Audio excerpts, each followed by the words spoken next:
Weekdays 9 p.m. IST, 3:30 p.m. GMT. Gravitas. Seeing is believing. To bring the benefits of the Subhash Chandra Show to your educational institution, teachers and students, send an invitation to Juhi Jha at juhi@such.org.in.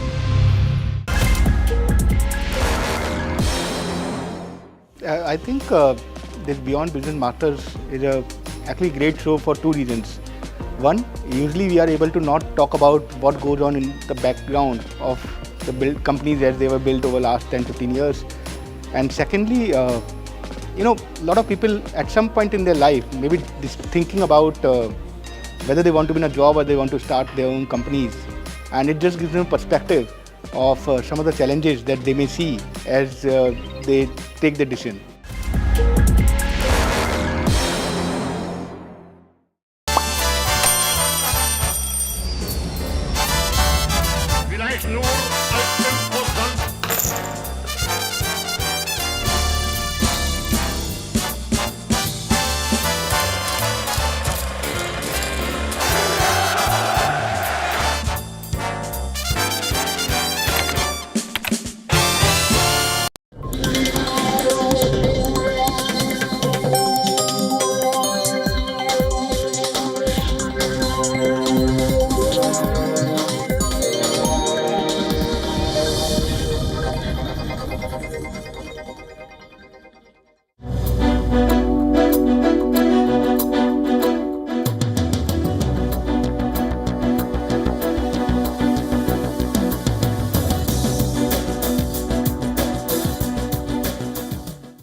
Hello and welcome to the West Asia Post. I'm your host Radi Francis, and this is a new episode of WION's weekly show where we bring you all things new from this region.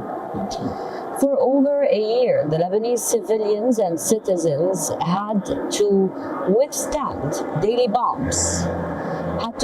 Some of them had to see their homes reduced to rubble, their loved ones dying. All of a sudden, a year after that, on the crack of dawn, Lebanese people returned to their homes after displacement. We tell you more about the most recent ceasefire in Lebanon.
Israel said it will start a military operation, an offensive on Lebanon, for two reasons: to eradicate Hezbollah and to protect its northern front.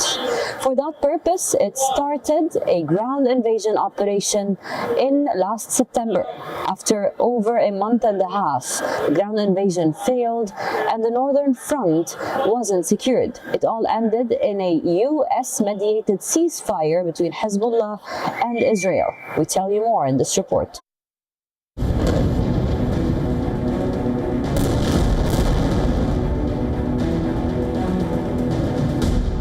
Months of mediation efforts between Israel and the Hezbollah have finally yielded results.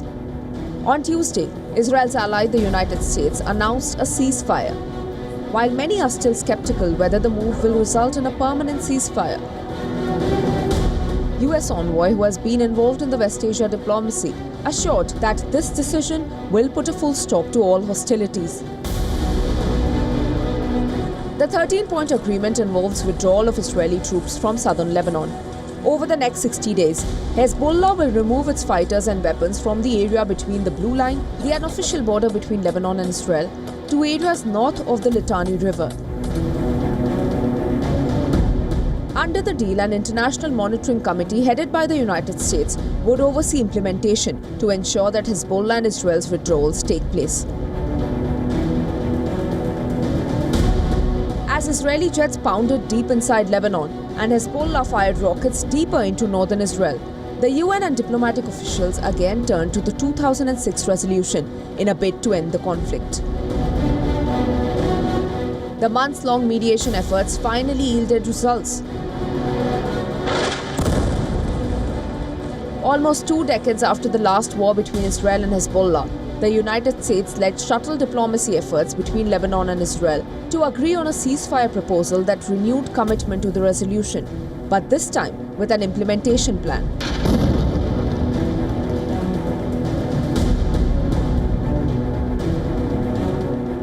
Lebanon has asked Israel to cooperate with these terms and withdraw its troops.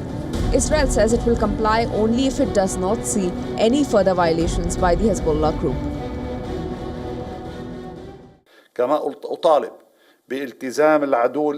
I also demand that the Israeli enemy fully commits to the ceasefire decision and withdraw from all the regions and positions it occupied and implement Resolution 1701 in full. Our people have the right to return to their land and towns and live in peace. A good deal is a deal that is enforced, and we will enforce it. With God's help, we will establish security, we will rehabilitate the north and continue united until victory. In the year 2000, this was the same area that Israeli troops backed out from. It was the same region where the UN peacekeeping force was asked to station. This formed the basis of UNSC 1701 resolution.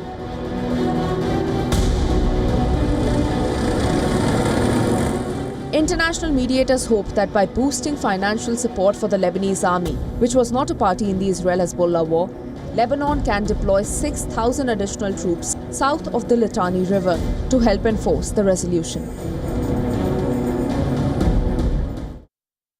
In the wake of its awe, thousands of Lebanese have no homes anymore. They find it very difficult to find new places to habituate themselves. In the following report, we tell you about the cost of war in Lebanon.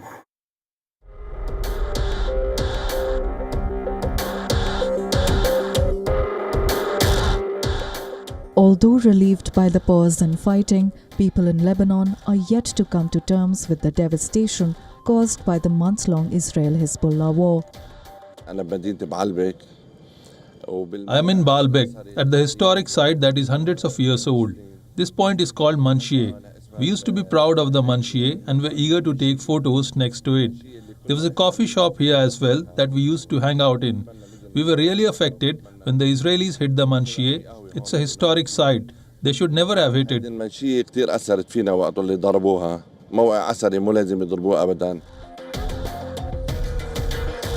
The Israel-Hezbollah war has been a huge blow on Lebanon's crumbling economy.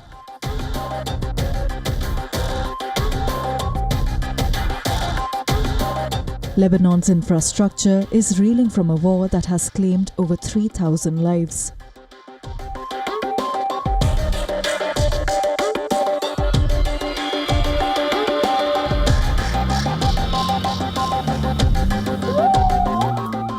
Some healthcare facilities had been shut for a year.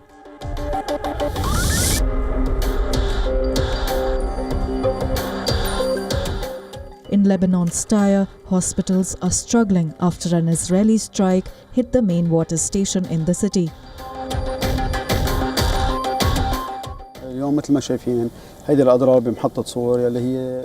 As you can see today, this damage to Tyre station, which is the main station that provides water for the Tyre region and to more than 30,000 people.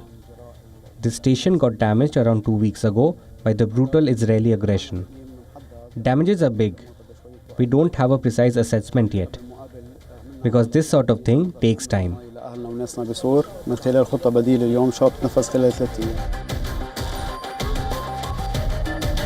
World Bank reported that the war has cost Lebanon $8.5 billion. Economic losses are primarily driven by setbacks in commerce, tourism and agriculture.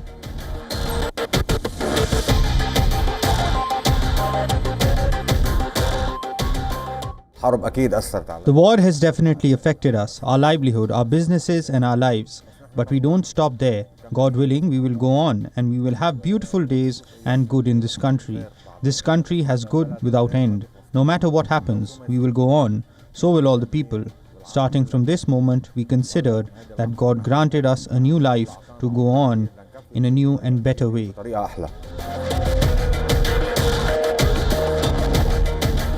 The housing sector has been the hardest hit, with losses estimated at $2.8 billion. The World Bank says over 99,000 housing units have been partially or fully destroyed.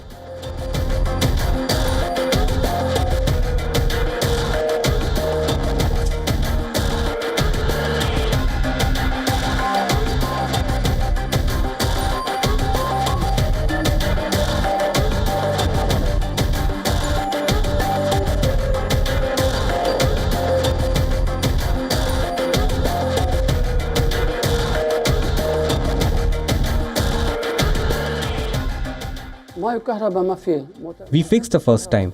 We closed the houses to shield them from the rain since winter came. After that, it was struck in the strong strike, now at the end. This is what happened to us. Our house is unlivable. We need to put everything in order so that we can bring our family back to the house.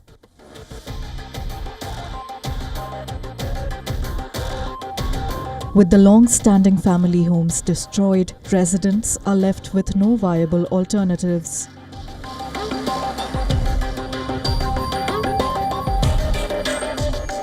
Entire communities are needing to be rebuilt from the ground up.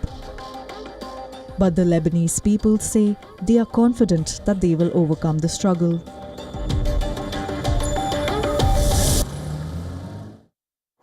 When the World Criminal Court ruled against Israeli Prime Minister Benjamin Netanyahu and his former Defense Minister Yoav Gallant, France said it will abide by the ruling.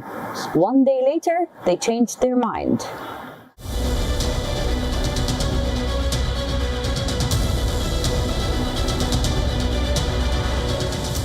World leaders are divided over the ICC arrest warrants against the Israeli Prime Minister Benjamin Netanyahu and his former defense chief Yoav Gallant.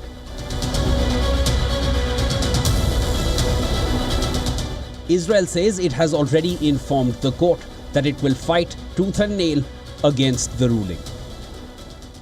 We indeed appealed yesterday.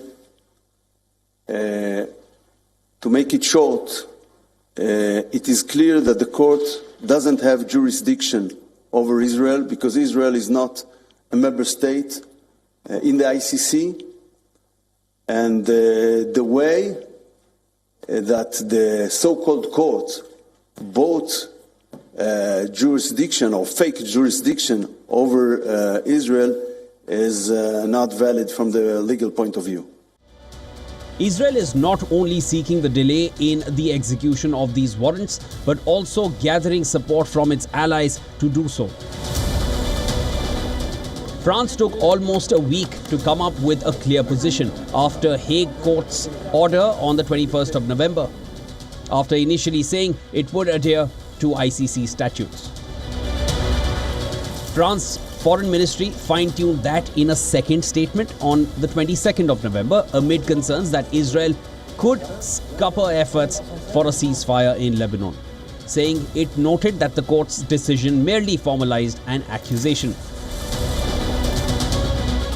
Furthermore, the ministry even pointed out that Benjamin Netanyahu has immunity in office. France's argument was previously used by states that refused to arrest Russia's Vladimir Putin and Omar al-Bashir of Sudan. But the court has consistently rejected those arguments as unfounded. Experts say heads of state are not immune before the ICC, even if they belong to a state that has not signed the court's founding Rome Statute. While Israel is not a member of the ICC, the state of Palestine was granted membership in 2015. Accordingly, the court can investigate Israeli nationals for crimes committed in occupied Palestine, which includes the Gaza Strip, the West Bank, and East Jerusalem. All 124 state parties to the Rome Statute, including all EU members, are now under a legal obligation to arrest the pair and surrender them to the court.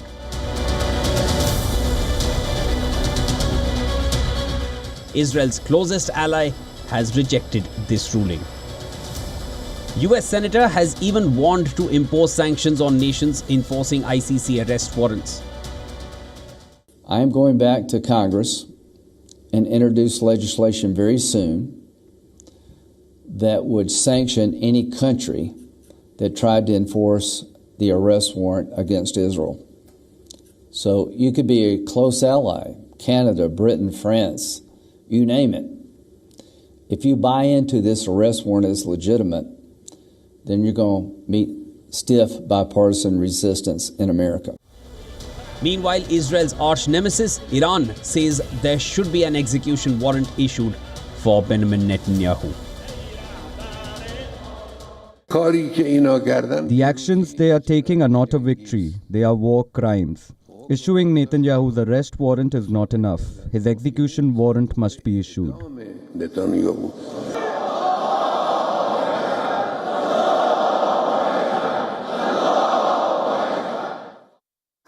Will a ceasefire in Lebanon be followed by a ceasefire in Gaza? How is the Palestinian Authority preparing for Gaza's next day after war? The next report tells you more.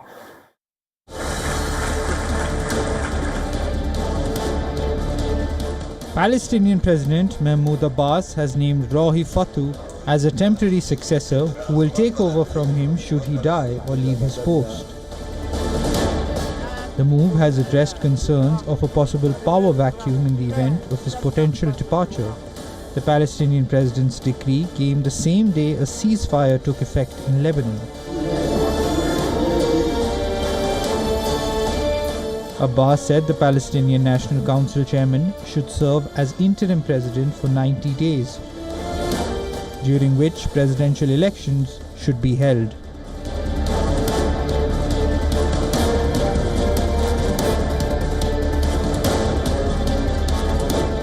The Palestinian National Council is the Palestinians' top decision-making body.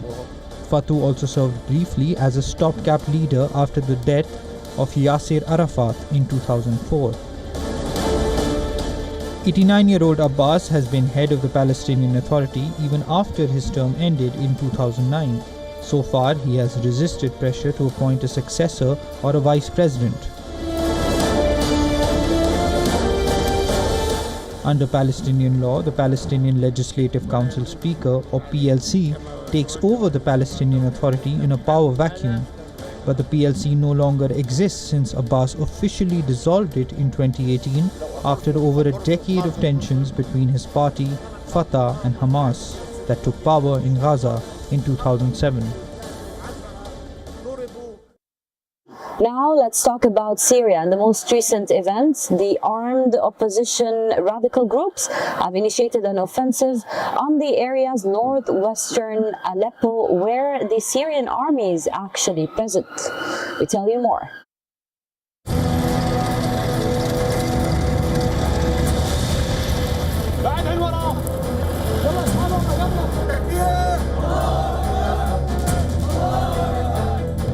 Amid the truce in Lebanon and intensified efforts to free the hostages held captive in Gaza, violence has spiked again in the war-torn country of Syria. Rebel armed groups launched their biggest attack on the Syrian forces in decades. Syrian news reported that Hayat Tahrir al-Sham, or HTS, and allied factions based in Aleppo and Idlib provinces initiated a large, broad-fronted attack on Wednesday. The United States has listed HTS as a terrorist organization. It has long been targeted by Syrian and Russian forces. Syria, after intense clashes with Russian-backed Syrian forces, the terrorist group seized strategic villages in northwestern region. A Syria war monitor said the clashes between killed 130 combatants in the worst fighting in the country. The Syrian conflict broke out after President Bashar al-Assad repressed anti-government protests in 2011. The complex conflict has drawn in foreign armies and armed groups and killed over 500,000 people, displaced millions, and battered the country's infrastructure and industry. Since the start of the Syrian revolution, various factions have hoped to seize control of the 5,000-year-old city of Aleppo and establish it as a rebel capital. Hundreds of rebels have been killed on the city's front lines in intense battles, particularly in late 2016, as they tried to gain control of the city. All these efforts were repelled by relentless Russian and Iranian attacks. While many Gazans were celebrating the ceasefire in neighboring Lebanon, looking optimistically at maybe an end in sight, others felt frustrated and weary. They say a picture is worth 1,000 words. Take a look.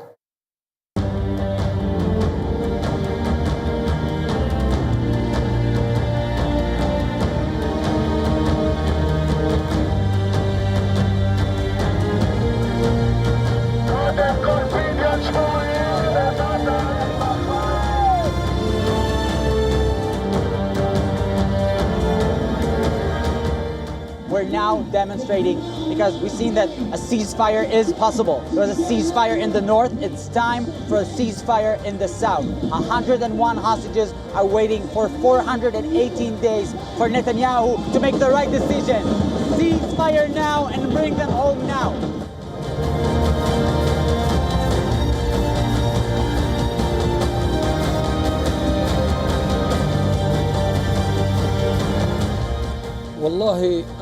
Deep inside, I was happy for them, but at the same time, I felt frustrated because they left us alone. You've ended the war, but for us, how long will it continue? For how long? Where are we supposed to stay?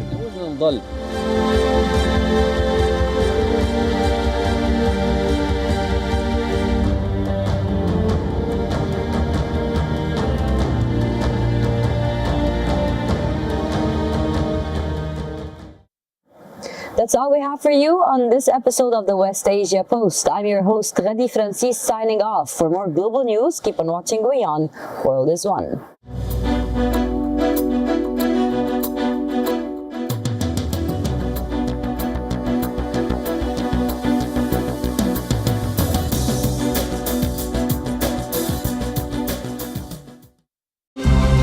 To bring the benefits of the Subhash Chandra Show to your educational institution, teachers and students, send an invitation to Juhi Jha at juhi@such.org.in. On Wings, we tell you our recommendations for destinations that have visas for digital nomads. We also explore concert tourism in India and how it's evolving. Thanksgiving was celebrated on Thursday this week. We tell you what it's all about and showcase some beautiful Christmas markets that have just opened up in various places. Only on WION, World is One. The stress of our world can take a toll on our physical and emotional health.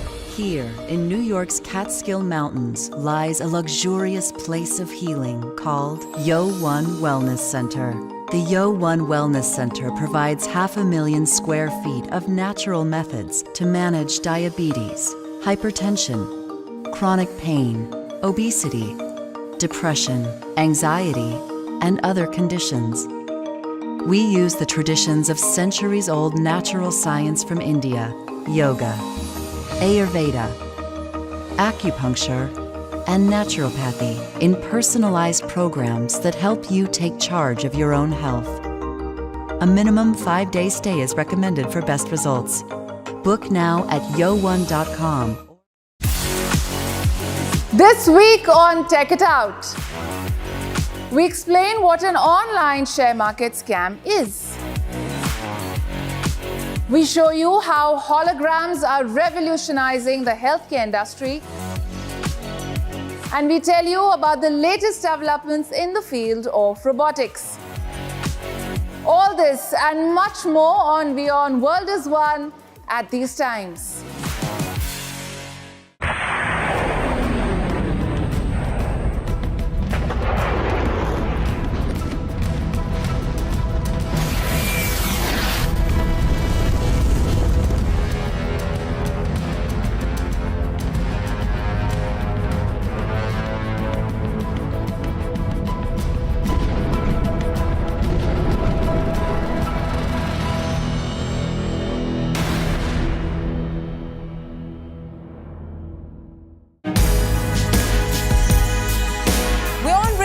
Special business talk show where we bring forth the stories of business leaders.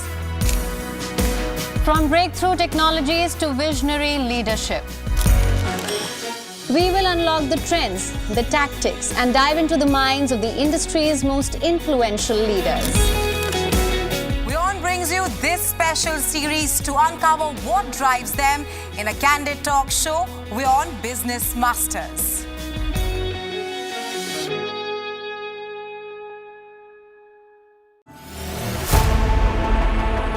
Know more, understand better, think ahead. Hello and a very warm welcome. You are watching Gravitas with me, Molly Gambhir.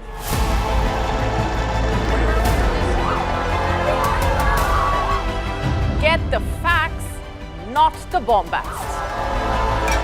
On the 26th of March, dynamic pricing, Baloch separatists, Gravitas cuts out the clutter. Gravitas keeps calm when others scream. Gravitas brings news to life.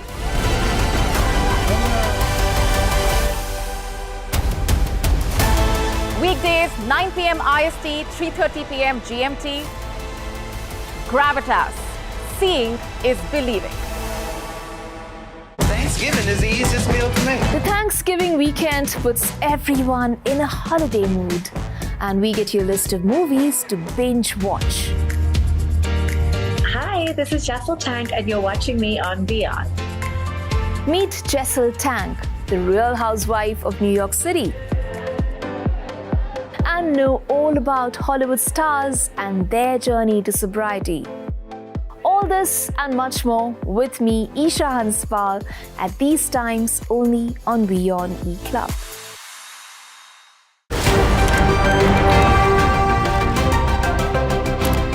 Ready to dive into your daily dose of news? Bringing you what's trending in the West and all that's setting trends in the East. And all of this served up with a side of insightful banter. We don't just bring you the latest stories. We bring you your talking points for the day. And while you do that, from the busy streets of New York, I will provide you with deeper insights on the developments through the course of the day in the US. And I will be here at the WION headquarters, getting you all the action from the universe of sport. All that you need to know about your favorite teams and players, right here. The show that keeps you ahead of the global curve. A conversation you'd want to be a part of. A place where news becomes an engaging exchange. We bring you stories that impact your present. This is World DNA. Join the conversation.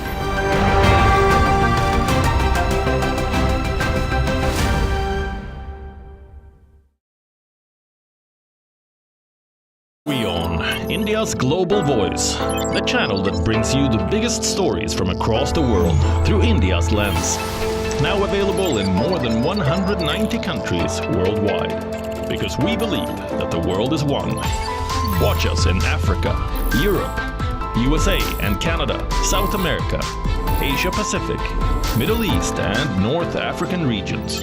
Also available on these digital platforms across the world. WION. World is one. WION brings you a special business talk show where we bring forth the stories of business leaders. From breakthrough technologies to visionary leadership, we will unlock the trends, the tactics, and dive into the minds of the industry's most influential leaders. WION brings you this special series to uncover what drives them in a candid talk show, WION Business Masters.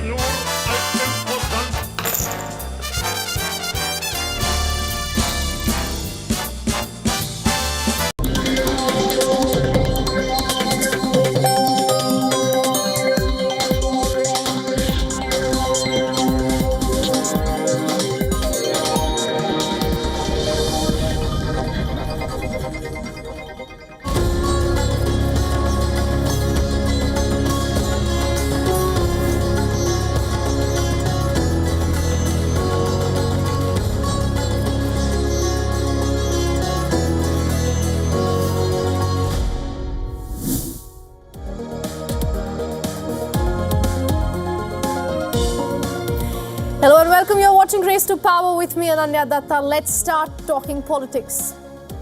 The European country of Georgia is in a state of chaos. It is witnessing polarization on a scale the country has hardly seen before. And the anger is pouring out on the streets. The opposition has accused the government of launching a war on its own people. We tell you what's next for Tbilisi. Voting is currently underway in Ireland. Housing and immigration has taken center stage, and that's not good news for any incumbent. We track if Dublin can buck the global trend, ousting of those in power. All right, we start this broadcast from Georgia. As we told you, there have been massive protests across the country after the country's ruling party suspended talks on European Union accession until the year 2028, effectively halting the country's long-standing goal to join the bloc.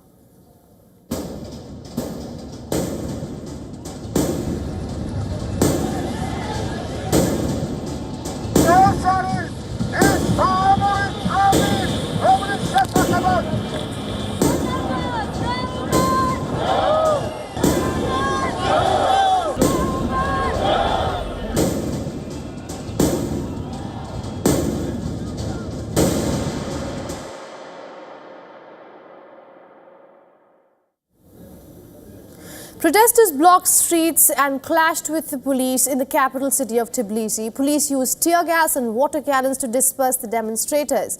Officers with riot shields moved in alongside the water cannon to clear the crowd. Similar rallies also took place in other cities across the country.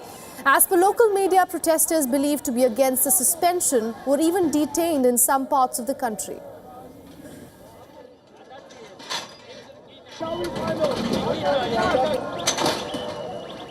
We are angry. This anger was, I don't know, it was gathering between the people, and now it's the day. Today they decided to end our history, everything what we have achieved for past 30 years, and not only that, for past maybe 100 years. They just decided to end everything today, and we will not let them do it. I don't know, we will not take it anymore. Today it should be